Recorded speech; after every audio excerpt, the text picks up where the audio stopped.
Pemirsa, perdamaian Amerika Serikat dan Iran telah runtuh.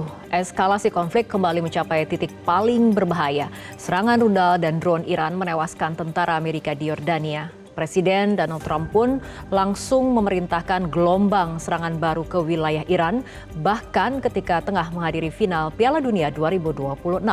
Di sisi lain, Iran menyatakan tidak lagi terikat pada kesepakatan damai sementara dan menganggap perang saat ini sebagai perang eksistensial.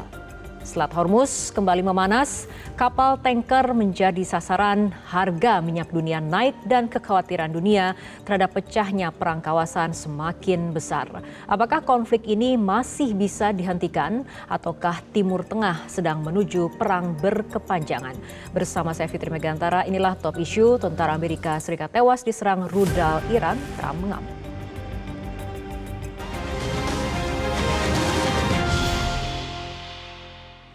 Dan pemirsa, telah hadir narasumber di studio Metro TV, ada analis militer serta Kepala Center for Intersmestic and Diplomatic Engagement atau SIDE, Bapak Anton Ali Abbas, serta ada juga peneliti senior Indo-Pacific Strategic Intelligence atau ISI, Mbak Fauzia G. Cempaka, serta analis geopolitik Bapak Sukron Makmun. Pak Sukron, Mbak Fauzia dan juga Pak Anton, terima kasih telah hadir bersama kami di studio Metro TV. Dan selain itu kita juga telah bergabung lewat sambungan Zoom dari Iran, dosen International Institute of Islamic Studies, Bapak Kasem Muhammadi. Pak Kasem, terima kasih telah bergabung bersama kami dalam Top Issue. Ya, sama-sama. Selamat malam. Baik, Pak Kasem, saya akan mulai perbincangan dari Pak Kasem mengenai bagaimana sebetulnya kondisi masyarakat Iran saat ini di tengah gempuran dan juga serangan dari Amerika Serikat yang telah memasuki hari ke-9 dan di mana serangan-serangannya sudah kemudian menyasar fasilitas sipil dan juga infrastruktur di berbagai kota di Iran seperti di Tabriz, di Chabahar. Ya, Bismillahirrahmanirrahim. Kalau secara umum keadaan masyarakat Iran alhamdulillah baik dan aman. Serangan biasanya diluncurkan terhadap selatan Iran dan selain itu hampir daerah-daerah yang lainnya aman saja. Ya, tapi saya kira itu sekali lagi mempersatukan lagi rakyat Iran itu terhadap Amerika Serikat dan terhadap agresi ini oleh Amerika Serikat. Masih kalau kita ini kalau ke jalan-jalan setiap malam kita bisa melihat ratusan orang atau ratusan orang yang turun ke jalan-jalan untuk mendukung tindakan militer Iran itu terhadap agresi yang sekarang diluncurkan oleh Amerika Serikat. Tapi secara umumnya alhamdulillah kondisi Iran itu alhamdulillah aman. Oke. Pak Kasem, dari keterangan CENTCOM ataupun Pusat Komando Amerika mengatakan serangan yang dilakukan oleh Amerika niat ataupun tujuannya adalah untuk semakin melemahkan kemampuan Iran dalam mengancam pelayaran komersial di Selat Hormuz dan juga menghukum IRGC yang melancarkan serangan terhadap anggota militer Amerika di Yordania. Nah, bagaimana sebetulnya respon dari pemerintah Iran, respon dari IRGC sendiri terhadap pernyataan CENTCOM ini? Iya, kalau menurut saya tampaknya Iran sekarang mengubah ancaman eksistensial itu dari Amerika Serikat itu merubahnya menjadi peluang yang unik dan luar biasa untuk menjadi kekuatan global, bukan hanya kekuatan regional. Sebagaimana dikatakan salah satu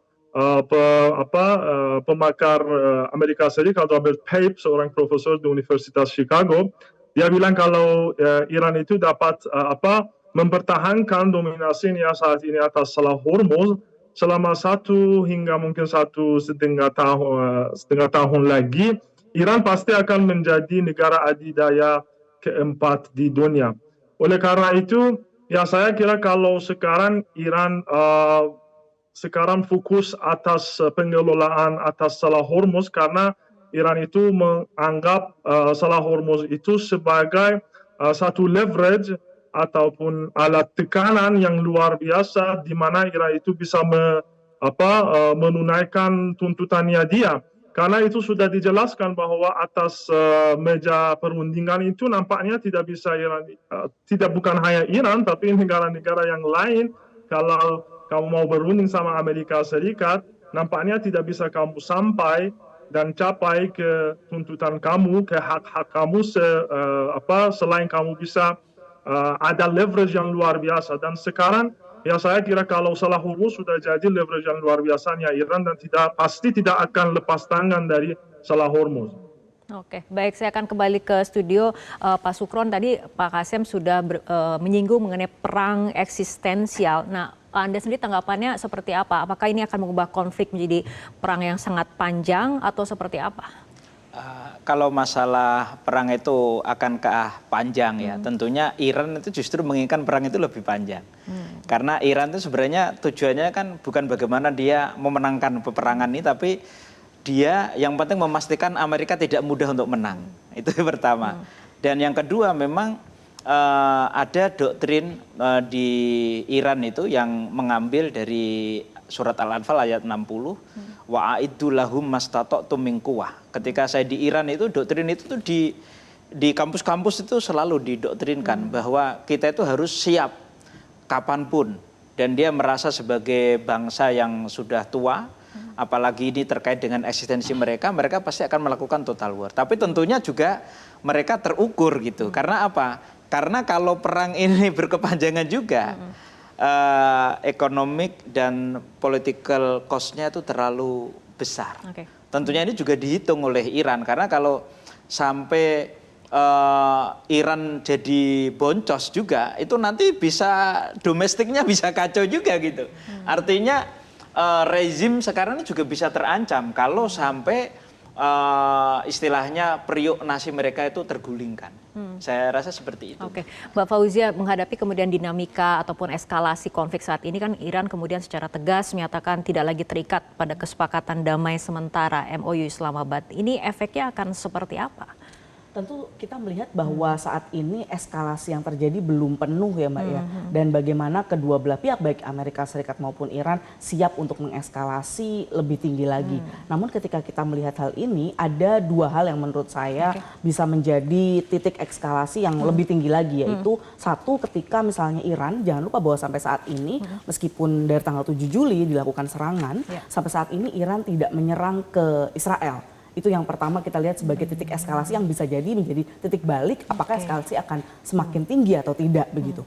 Yang kedua adalah dari konteks Amerika Serikat sendiri. Saat ini berbagai ancaman disampaikan oleh Trump bahwa akan ada serangan ke infrastruktur sipil dan juga infrastruktur nuklir misalnya, yang beberapa memang kita lihat salah satu jembatan sudah menjadi korban begitu. Namun tentu jika serangan ini terus dilakukan ke sifatnya infrastruktur sipil yang sepertinya saya rasa sudah beberapa kali tidak bukan ancaman kembali begitu ya, ini akan juga menjadi titik balik bagi Amerika Serikat, yang artinya iklim eskalasi ini, iklim yang damai begitu ya, dalam konteks perdamaian ini akan semakin tertutup Mbak. Jadi eskalasinya justru akan semakin tinggi. Jadi bagi Amerika Serikat maupun Iran sendiri ada dua titik yang saya rasa masih belum terjadi begitu, dan kita tentu berharap tidak akan terjadi. Namun jika dianggap bahwa saat ini eskalasinya sudah maksimal, saya rasa juga belum begitu Mbak. Oke, mengenai serangan terhadap infrastruktur, terutama infrastruktur sipil, fasilitas desalinasi juga menjadi salah satu sasaran serangan dari Amerika Serikat. Padahal kemudian ini kan berpengaruh pada negara-negara kawasan Teluk karena penduduknya mengandalkan fasilitas desalinasi itu. Apakah ini akan mengubah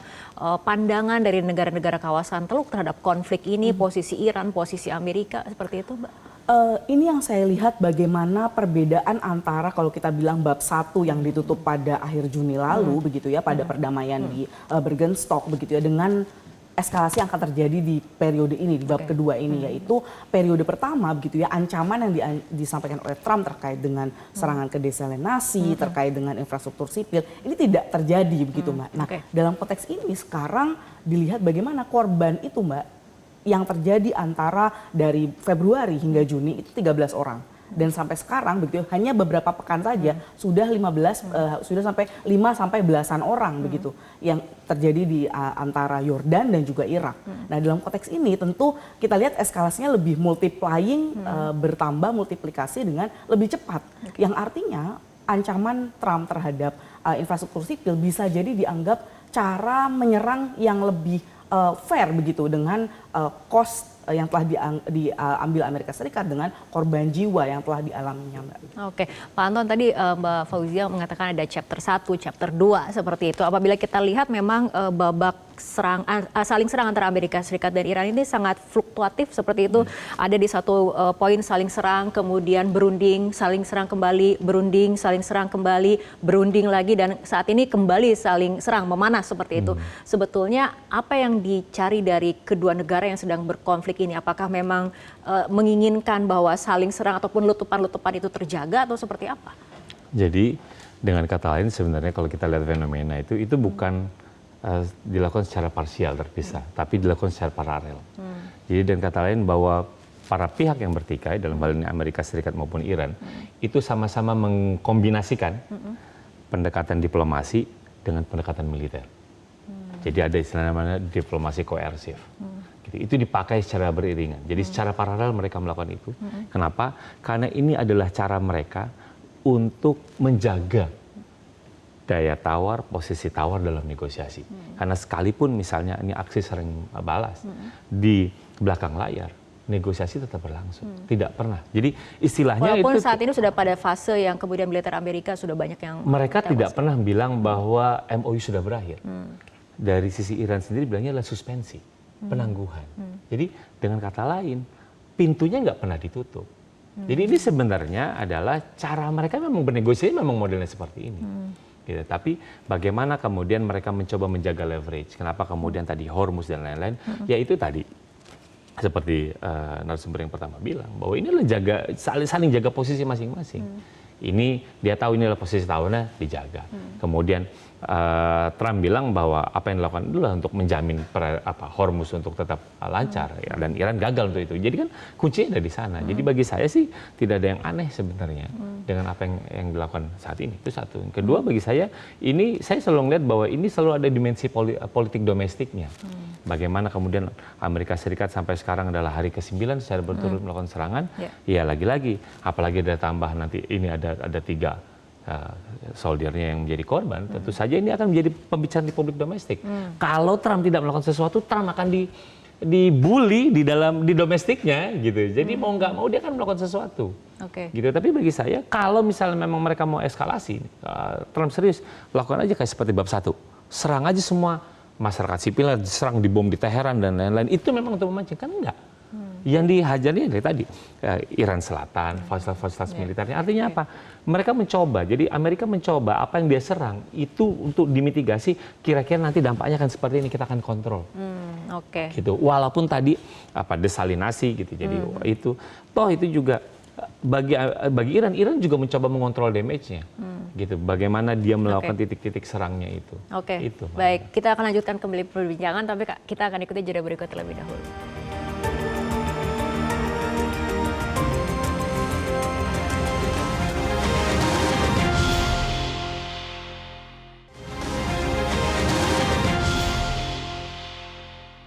Pemirsa, diskusi kembali kami lanjutkan. Saya akan ke Pak Kasem. Pak Kasem, tadi Pak Anton berpendapat mengenai pendekatan diplomasi pasti akan dibarengi dengan pendekatan militer seperti itu.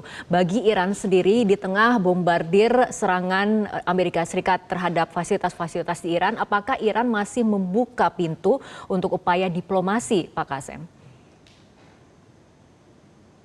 Iya, pasti kalau prioritasnya Iran pasti adalah masalah diplomasi, tapi diplomasi itu harus dijalankan dengan satu pihak yang bisa pahami diplomasi itu. Karena masalah diplomasi itu yakni tuntutan kedua pihak harus diamankan, bukan hanya tuntutan ataupun haknya satu pihak yang bisa dipastikan. Tapi sampai sekarang nampaknya tidak begitu bisa kita percaya bahwa pihak yang lain, yaitu Amerika Serikat, dan mereka serius dalam perundingan, yakni tindakan yang kita bisa membaca dari perlakuannya Amerika Serikat sampai sekarang, bahkan bukan hanya sekarang, selama 1 tahun terakhir ini Iran diserang oleh Amerika Serikat dan Israel dalam sama waktu perundingan bersama mereka. Oleh karena itu ya Iran saya kira sudah sampai ke kesimpulan ini bahwa tidak bisa perundingan tanpa ada leverage yang luar biasa. Oleh karena itu saya, sebagaimana yang saya tadi katakan, sekarang Iran mencoba untuk membangun kekuasaannya atas Selat Hormuz dengan menaikkan biaya bagi Amerika Serikat dan negara-negara sekutunya di kawasan ini dengan 3 hal.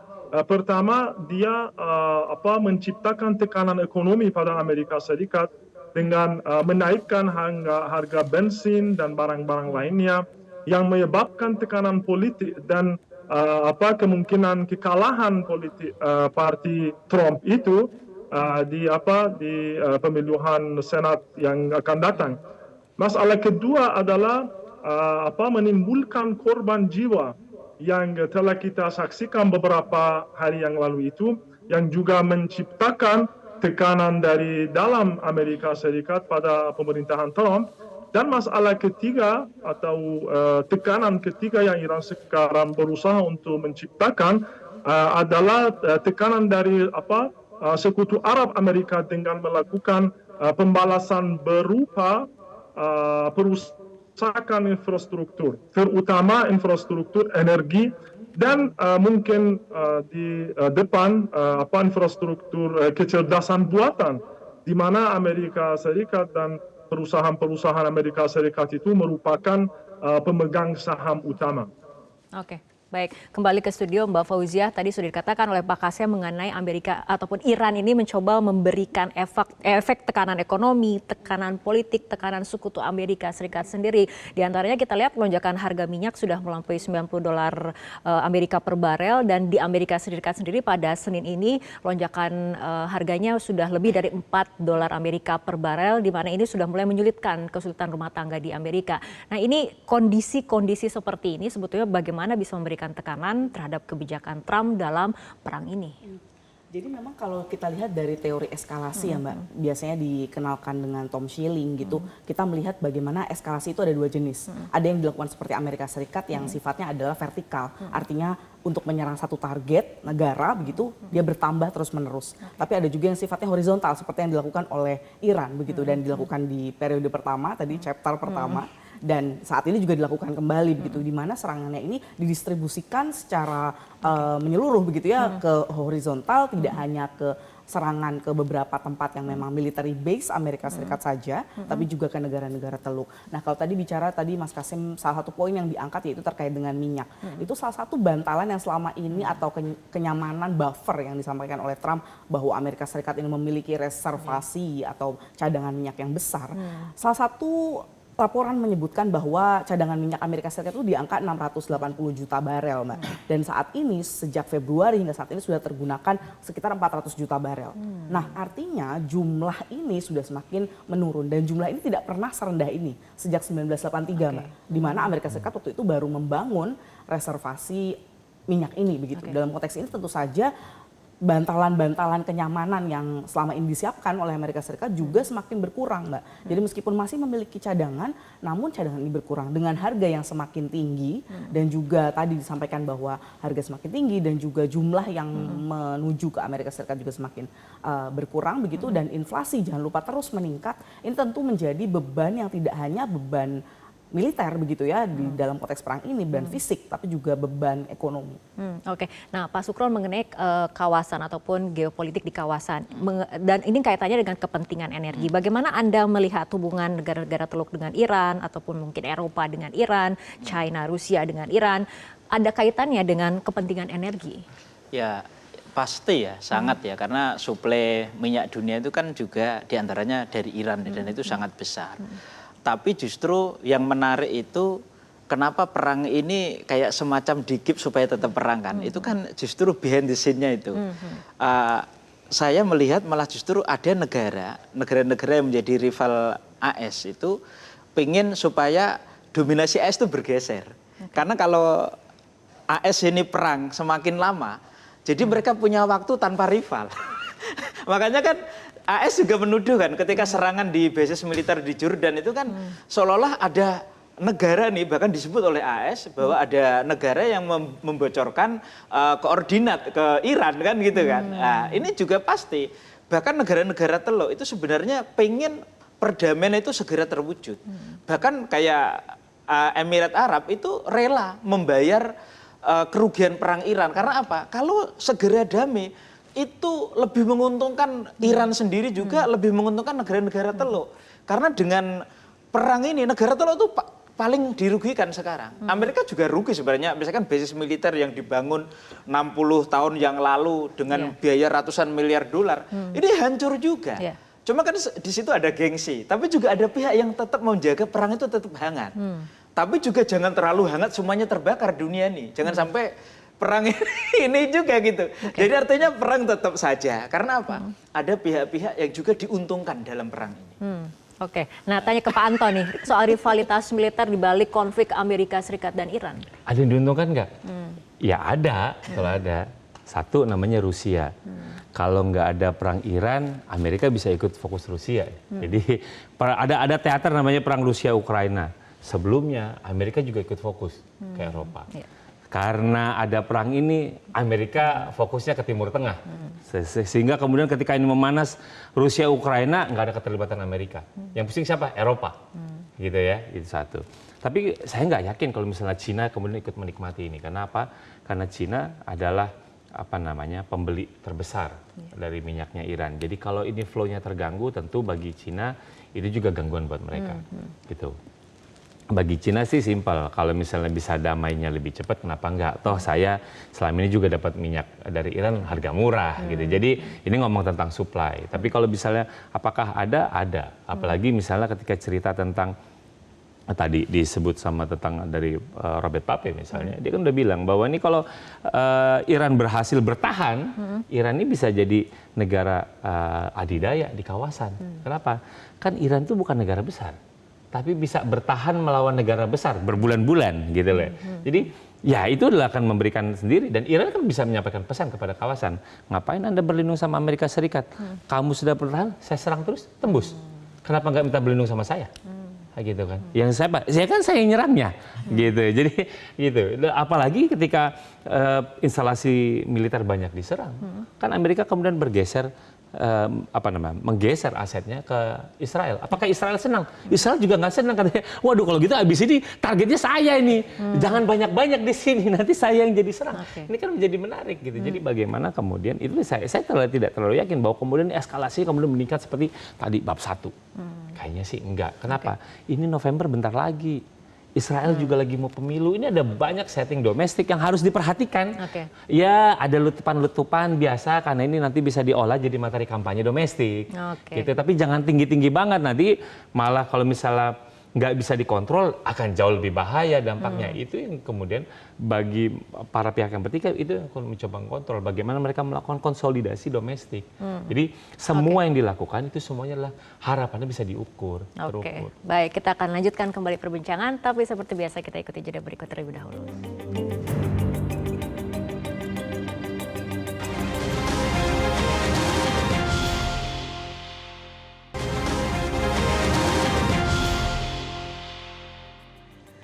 Pemirsa, diskusi kembali kami lanjutkan. Pak Kasem, menghadapi kemungkinan skenario perang berkepanjangan, sebetulnya sejauh mana kesiapan Iran menghadapi kekuatan militer Amerika Serikat? Iya, berdasarkan informasi yang saya dapat dan laporan yang beberapa hari kemarin itu muncul dari IRGC itu, ini katanya satu juru bicaranya IRGC, dia bilang bahwa kami ini sudah siapkan diri kita untuk perpanjang perjuangan kami ini sama Amerika Serikat selama minimal 10 tahun.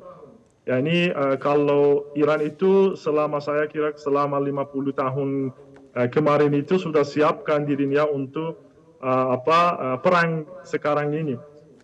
Dan saya harus juga jelaskan bahwa mengenai masalah tetangga Iran, karena itu juga ada satu keraguan bahwa kenapa Iran itu menyerang sekutu Amerika Serikat itu, negara-negara Arab itu di Timur Tengah itu, di kawasan Teluk Persia. Jika kita melihat hubungan Iran dengan negara-negara tetangganya di Teluk Persia, kita melihat bahwa Iran selalu berusaha untuk memiliki hubungan yang baik dan bersaudara dengan negara-negara ini. meskipun negara-negara ini selalu menjadi sekutu musuh Iran dan bahkan telah memberikan pukulan serius kepada Iran dan dimanapun mereka bisa. Sebagai contoh saya, dalam perang Iran-Irak itu dukungan financial untuk perang diberikan oleh kepada rezim Saddam itu negara-negara Arab yang memberi dukungan financial kepadanya, terutama Kuwait. Akan tetapi setelah serang Saddam terhadap Kuwait, Iran mendukung integritas teritorial Kuwait dan bahkan mematikan beberapa sumur minyak Kuwait yang telah dibakar oleh tentara Saddam. Atau Qatar, selama pengepungan 4 tahun oleh Arab Saudi, hanya Iran dari tetangganya Qatar yang membantu mereka, dan bahkan makanan dan air minum masuk ke Qatar melalui Iran. Namun Anda melihat bahwa selama perang ini dan bahkan di perang 12 hari itu, Iran menjadi sasaran dari pangkalan-pangkalan yang berada di negara-negara ini. Dan contohnya sekolah anak kecil Minab itu terkena serangan dari wilayah Kuwait pada hari pertama perang. Oleh karena itu saya kira kalau Iran itu sampai sekarang sangat memperlihatkan persahabatannya bersama negara-negara Arab itu, tapi sayangnya itu tidak dibalas oleh mereka. Dan saya kira kalau semenjak perang ini pasti kebijaksanaannya Iran itu bersama tetangganya itu pasti akan berubah. Baik. Pak Sukron, ini tadi Pak Kasem banyak menyinggung bagaimana hubungan negara Teluk dengan Iran selama ini seperti itu. Dan juga ada klaim dari IRGC bahwa siap untuk perang 10 tahun. Tanggapannya nih Pak Sukron. Ya saya rasa kalau Iran tuh lebih siap perang ya karena dia merasa diserang gitu kan. Walaupun faktanya bahwa Iran juga melalui proksi-proksinya itu juga memang sudah menampakkan permusuhan secara tidak langsung ya gitu. Lah ini Iran juga akhirnya menyerang negara-negara Teluk yang memberi akses AS untuk menyerang Iran. Diserang karena Iran merasa diserang fasilitas publiknya, dia juga menyerang fasilitas publik juga. Meskipun yang utama tetap basis militer ya gitu kan. Tetapi kan sebenarnya kalau bilang Iran akan siap panjang, mungkin tentaranya siap, tapi rakyatnya belum tentu siap. Karena rakyat Iran dengan inflasi yang sangat tinggi, kemudian tentu dengan perang ini kan kehidupan juga tidak semakin semakin sulit lah. Tidak semakin mudah, malah semakin sulit ya. Tentunya ini pasti akan menjadi pertimbangan rezim yang berkuasa. Dan Mujtaba Khomeini tentu tidak sekuat seperti Ali Khamenei. Karena Ali Khamenei ketika menjadi supreme leader itu melalui fase yang normal. Kan seorang itu menjadi rahbar atau supreme leader itu kan punya 3 syarat. Yang pertama adalah mujtahid, dia harus seorang waliyu faqih, sudah derajat ayatullah uzma gitu. Kemudian siyasat mador, dia harus seorang politisi. Maka dia kan mantan presiden dulunya kan, Ali Khamenei itu. Kemudian bertakwa. Dan itu tiga syarat itu ada di Ali Khamenei. Tetapi Ali Mujtaba ini kan bukan menjadi pemimpin yang dibangun oleh suatu prosedur yang terukur, ya kan? Tapi karena darurat, tentunya juga beda. Dalam menghadapi tekanan-tekanan dari luar juga beda. Tekanan domestik pun saya rasa beda banget, gitu. Itu harus kita lihat dari situ juga. Kalau orang Iran mungkin karena doktrin kesyahidan di Iran tuh kuat kan. Karena zaman perang dengan Irak selama 8 tahun juga anak kecil berani untuk jihad. Tetapi kan sekarang orang Iran di era sekarang ini tentunya lebih realistis dibanding dulu kan teknologi belum semasif sekarang. Baik. Gitu. Saya akan ke Pak Anton mengenai kesiapan yang disampaikan oleh pihak militer Iran, IRGC. Ya, satu, ini ada catatan bahwa serangan kali ini itu dicatat bahwa sudah semakin presisi yang serangan ke negara tetangga, itu satu. Kedua, serangannya itu menunjukkan bahwa ini kemampuan misil balistiknya sudah nggak main-main karena Yordan itu udah 1000 km dan itu serangannya kemudian akurat. Itu yang kedua. Yang ketiga, pola serangannya kemudian melakukan kombinasi antara rudal dan drone yang sebenarnya tidak dilakukan. Yang tadinya satu-satu yang kemudian dikombinasi dan itu berhasil. Gitu. Jadi ini memang kemudian memberikan pesan, gitu ya, memberikan pesan bahwa satu, ini Iran walaupun kemudian tadi ada jeda, ternyata ini sedang menyusun kekuatan dan itu ada progresnya. Gitu, dia menunjukkan ada satu akurasi, kemudian ada strategi baru, gitu. Lalu kemudian ini jangkauannya itu kemudian udah lebih jauh, itu pesannya udah serius. Gitu. Walaupun kemudian masih ada yang berargumen, jangan-jangan serangan kemarin ke Iran Selatan itu sudah banyak melumpuhkan. Iya, Iran hari ini menyerang memang udah bukan pakai pesawat tempur, bukan pakai kapal perang, gitu ya. Mereka hanya berpegang pada rudal dan drone. Tapi itu kan masih belum habis-habis. Orang masih sekarang tuh sampai menebak-nebak, ini sebenarnya stoknya masih berapa. Tapi kan problemnya bukan stoknya Iran berapa, tapi stok untuk interseptornya Anda udah tinggal sisa berapa. Kalau itu habis, nanti ini Iran tuh kan nggak perlu dia nyerang 1 hari 100, nggak perlu, dicicil-cicil aja. Kenapa? 1 dilawan 2 sampai 10. Gitu. Jadi ketika Iran nyerang 10, ini yang habis ini bisa, ya tergantung, pengalinya bisa 5, pengalinya bisa 10. Sementara produksinya, ongkos produksinya interseptor lebih mahal daripada apa yang dilakukan oleh Iran. Gitu. Biaya produksi waktu produksinya juga lebih panjang. Gitu. Jadi kan ketika Iran masih menunjukkan eksistensi, ini kan kerentanannya ada di wilayah kawasan. Itu yang kemudian kenapa negara-negara kawasan, mau Qatar, mau Oman, gitu ya. Even Pakistan, Pakistan nggak diserang, tapi Oman, Qatar, gitu, Uni Emirat Arab, walaupun dia diserang, tetap ingin berharap ayo duduk lagi ke meja perundingan. Kenapa? Karena mereka tahu ini nanti kalau diserang kami yang rentan. Kalau misalnya interseptor kami yang habis, Anda tinggal ngirim 1 udah pasti langsung kena semua. Dan show of force ini ada kaitannya pendekatan militer berbarengan dengan pendekatan diplomasi seperti itu ya? Karena kita bilang, ini 2 nih ya, yang dari Yordan. Ini cuma 2, tapi jangan salah bahwa 2 dalam serangan yang direct langsung meninggal, itu dampak politisnya jauh berbeda dengan ini Iran berhasil dihancurkan jembatan dan lain-lain. Ini ngomong tentang 2 orang tapi yang dari Amerika Serikat itu nilainya jauh lebih besar ketimbang kehancuran infrastruktur.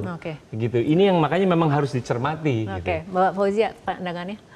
Tentu kalau kita lihat memang tujuan strategis dari Amerika Serikat dan Iran berbeda ya Mbak ya. Karena kalau kita tahu bahwa Amerika Serikat ini adalah negara yang lebih superior dalam konteks militer dan juga dari Iran sendiri menggunakan dari awal memang strateginya kan mozaik begitu ya. Perangnya asimetris yang artinya tujuannya ini memang bukan untuk memenangkan peperangan, tapi untuk bertahan selama mungkin. Makanya tadi kalau Pak Kasem bilang bertahan 10 tahun dan ini ternyata misalnya bisa paling tidak bahkan 6 bulan saja begitu ya. Dan kita lihat beberapa dari Februari hingga Juni kemarin bahkan muncul dengan satu elemen yang sering kali dilupakan ketika bicara strategi perang asimetris adalah kejutan Mbak. Nah tadi Mas Anton sudah menjelaskan kejutan-kejutan jenis strategi baru yang mengkombinasikan yang pertama. 2, jangkauan yang sebelumnya belum muncul ternyata sekarang punya begitu jangkauannya.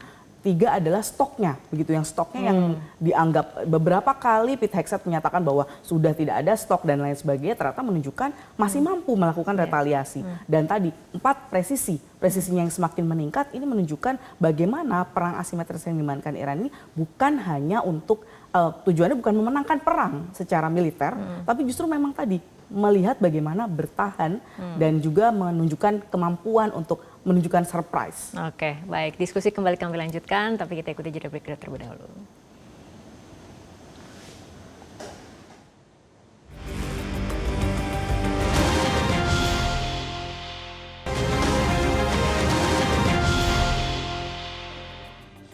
Pemirsa, diskusi kembali kami lanjutkan. Pak Kasem, saat ini artinya untuk ke depan fokus dari pemerintah Iran dan juga IRGC seperti apa menyikapi eskalasi konflik yang terjadi? Ya, saya kira kalau sebagaimana yang saya tadi katakan, pasti Iran tidak akan lepas tangan dari pengelolaan Selat Hormuz itu, karena Iran itu menganggap pengelolaan Selat Hormuz itu sebagai leverage yang luar biasa, dan itu sudah jadi garis merahnya Iran. Dan Iran sudah capai dari sisi masyarakat ataupun pimpinan juga militer untuk diulangi lagi perundingan dan juga gencatan senjata diserang lagi, berunding lagi. Itu tidak boleh kalau bundaran itu tidak atau circle itu tidak boleh dilakukan lagi atau dijalankan lagi. Dan ini juga Selat Hormuz itu saya kira itu pasti selamanya akan ada di bawah kekuasaan Iran. Ini pemahaman saya. Dan ini juga saya harus menambah bahwa ya pasti kalau masalah tekanan ekonomi pasti ada, masalah inflasi pasti ada. Tapi kalau kekompakan warga Iran dan persatuan yang sekarang ini kita bisa melihat di Iran karena adanya perang eksistensial, karena ada ancaman terhadap keamanan Iran itu luar biasa. Warga Iran itu sekarang sangat kompak, dan saya kira ya pasti kalau walaupun ada tekanan ekonomi, tapi masih warga Iran itu sangat semangat untuk melanjutkan perjuangannya. Oke, baik, kembali ke studio Pak Sukron. Tadi Pak Kasim kemudian menegaskan bahwa kesolidan dari rakyat Iran seperti itu. Nah, artinya kedepannya ini akan seperti apa? Apakah kemudian Iran dan Amerika akan kembali bisa dipertemukan di ruang diplomasi seperti itu? Saya rasa sangat bisa, karena sebenarnya Amerika juga sebenarnya itu pengen cepat juga. Iran juga sama, negara-negara Teluk juga sebenarnya sama. Bahkan kan yang terakhir itu sebelum Iran diserang lagi kan sebenarnya negara Teluk tuh Emirat tuh siap membayar kerugian perang Iran kan sebenarnya. Artinya apa? Ya saya juga berharap segeralah selesai. Dan sebenarnya penyerangan terhadap Iran itu kan berawal dari mengenai hak pengkayaan uranium yang dituduhkan oleh Amerika bahwa itu untuk tujuan militer kan. Sebenarnya kan Iran dari dulu sudah mengikut NPT, diinspeksi oleh IAEA juga awalnya itu tidak sampai untuk membuat bom. Artinya apa? Orang Iran tuh sebenarnya gini, dia tuh selalu punya semboyan energi hastai hakim musallam Mas. Jadi nuklir itu hak kita, hak yang legal untuk tujuan damai. Dan Iran itu mau. Nah, dan saya berharap juga Pak Trump juga ya jangan ngotot-ngotot lah, nanti malah ente dominasinya segera kegeser oleh Cina. Karena udah secara statistik ekonomi Anda tuh udah kalah, perang tarif ente udah kalah.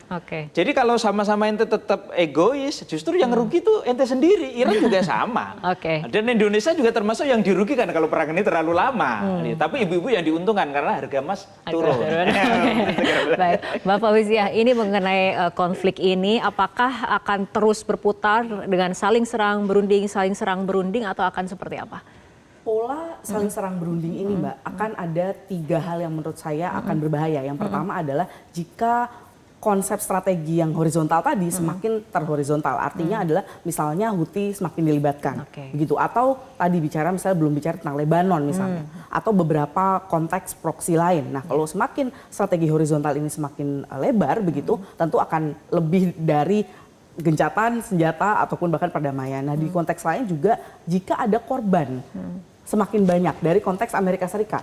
Jika terjadi miskalkulasi sehingga korban jiwa Amerika Serikat semakin tinggi, ini bukan hanya tadi pola yang sifatnya bisa diatur atau terukur, tapi akan semakin tinggi. Dan yang ketiga adalah dalam konteks pelibatan Israel. Kita tahu bahwa serangan ke Yordan kemarin, Yordan adalah tetangga yang paling dekat dengan Israel. Jika miskalkulasi sedikit saja tidak presisi tadi, maka bisa melibatkan eskalasi yang lebih tinggi lagi. Baik, Pak Anton. Ya, jelas korban 3 orang ini yang dari Amerika Serikat itu kemungkinan akan memberikan Trump justifikasi operasional kenapa operasi militer terus berlangsung. Sekarang udah masuk hari 9. Karena bagaimanapun juga mereka harus membangun yang namanya legitimasi bahwa kami melindungi tentara kami. Itu satu. Walaupun sejauh ini juga masih belum ada terobosan diplomatik. Tapi ketika ini terus berlangsung, apalagi jumlah korbannya terus meningkat, nanti bebannya itu akan ada di Trump sendiri. Karena bagaimanapun juga publik Amerika Serikat akan menuntut adanya kesuksesan. Entah itu nanti operasi militernya atau diplomasinya. Mana itu. Dan entah itu nanti bisa cocok dan sekarang nanti Trumpnya ngamuk atau Trumpnya pusing gitu ya. Ini yang kita akan tunggu. Jadi mau nggak mau dia harus mencari. Tapi sejauh ini dia akan ini dia dapat legitimasi kenapa kemudian dia tetap melakukan serangan kepada Iran. Baik, Pak Anton, Mbak Fauziah, Pak Sukron dan juga Pak Kasim. Terima kasih telah bergabung bersama kami dalam Top Issue untuk kali ini. Pemirsa, saat ruang diplomasi semakin menyempit dan ketegangan global terus meningkat, penyelesaian damai tetap menjadi kunci untuk mencegah krisis yang lebih luas. Semoga akal sehat dan dialog dapat kembali dikedepankan demi menghentikan lingkaran konflik di Timur Tengah. Saya Fitri Megantara, terima kasih. Sampai jumpa.